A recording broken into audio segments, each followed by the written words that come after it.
राणा सांगा पर सपा के राज्यसभा सांसद रामजीलाल सुमन की मुश्किलें बढ़ती दिखाई दे रही हैं।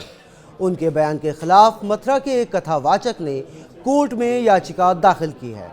एमपी एमएलए कोर्ट में दाखिल याचिका में मांग की गई है कि रामजीलाल सुमन के खिलाफ मुकदमा दर्ज किया जाए।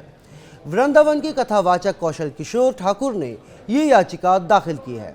कथावाचक कौशल किशोर ने अपनी याचिका में तर्क देते हुए कहा है कि राणा सांगा महानायक थे और कोई उनका अपमान करता है तो वह देश का अपमान करता है।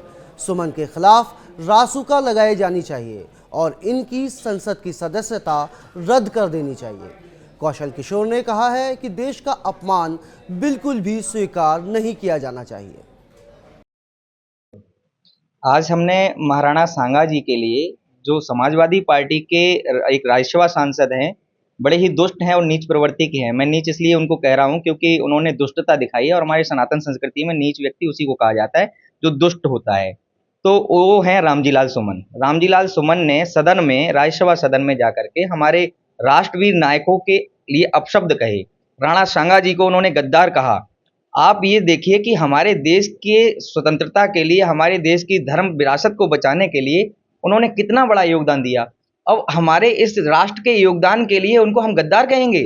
तो हमें लगता है कि जो उनको गद्दार कहता है वो सबसे ज़्यादा नीच और दुष्ट प्रवृत्ति का व्यक्ति है। और सनातन धर्म ये कहता है कि ऐसे व्यक्ति को सजा मिलनी ही चाहिए। और उसी के तहत हमने मथुरा न्यायालय में एक बात प्रस्तुत किया है डेफिमेशन को लेकर के, उसके ऊपर मुकदमा दर्ज कराने के लिए, जिसको हमने अपने अधिवक्ता ठाकुर किशन सिंह जी, जो बार एसोसिएशन के पूर्व अध्यक्ष हैं, उनके द्वारा प्रस्तुत किया है। इसमें हमारे साथ में हमारे सहभागिता में इस केस में रीना सिंह जी, जो सुप्रीम कोर्ट की अधिवक्ता हैं, वो भी हैं। अब इस मामले की आज सुनवाई होनी थी, जिस सुनवाई में हमारी गवाही होनी थी, क्योंकि गवाही के बाद में एफआईआर दर्ज होगी। तो गवाही आज किसी कारणवश नहीं हो पाई क्योंकि कोर्ट में कुछ लोगों का इधर से उधर ट्रांसफर हुआ है, तो उसके कारण जो है गवाही की अगली डेट जो है 12 मई दे दी गई है। 12 मई को हम सब लोग एक बार सारे तथ्यों को प्रस्तुत करते हुए रामजीलाल सुमन के ऊपर मुकदमा दर्ज करा के उनको जेल तक पहुंचाने का कार्य करेंगे।